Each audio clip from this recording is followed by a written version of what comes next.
By 1914, 84-year-old Franz Josef had ruled Austria for 66 years. Like his fellow monarchs, he had persevered in the face of many personal tragedies, putting duty before his own considerations, and even at the age of 84, he was at his desk every morning at 5 o'clock, attending to his paperwork. Like Tsar Nicholas and Kaiser Wilhelm, Franz Josef was ostensibly an autocrat, making all the decisions for his people. But in reality he, like Nicholas and Wilhelm, could not possibly know what was happening everywhere in his empire, and he relied upon information from his ministers, several of whom clearly had their own agenda.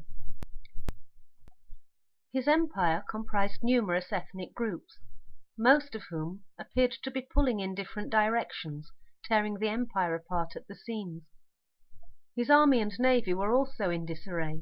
The troops, coming from so many different cultures and languages, often didn't understand their officers' orders, and a series of scandals had undermined confidence in the senior staff and in Austrian counter-espionage.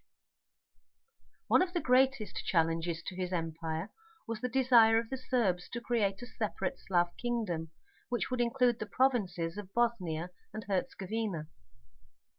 The Austrians had originally moved into the area to protect the Christians from Ottoman persecution, but in 1908, in celebration of the Emperor's Jubilee, the provinces were annexed to Austria-Hungary, which increased the animosity between the Serbs and the Austrians.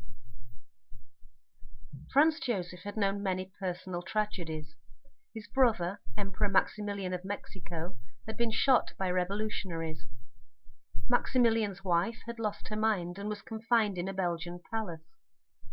Franz Josef's own wife had been murdered by an anarchist, and his only son Rudolf died in mysterious and not so romantic circumstances at the hunting lodge at Mayerling. Rudolf's death meant that Franz Josef's nephew, Archduke Franz Ferdinand, became heir to the throne. But the relationship between the Emperor and the Archduke was strained. Franz Ferdinand had travelled widely and was forward-thinking. He saw a need to overhaul the government of Austria-Hungary, even suggesting that the empire could be based on the American state system, giving greater autonomy to the different provinces. Franz Josef, steeped in tradition, could not accept this, and to make matters worse, Franz Ferdinand had committed the terrible crime of marrying a lady-in-waiting. Sophie Chotek was an intelligent woman whom Franz Ferdinand loved deeply, but on the day of his wedding he had been forced to publicly renounce all rights for his wife and their children. Sophie was treated horrendously by the Austrian court, and this added to Franz Ferdinand's dislike of the way in which his uncle ran the empire, and, as will be seen in the next video, this contributed to his decision to visit Sarajevo in June 1914.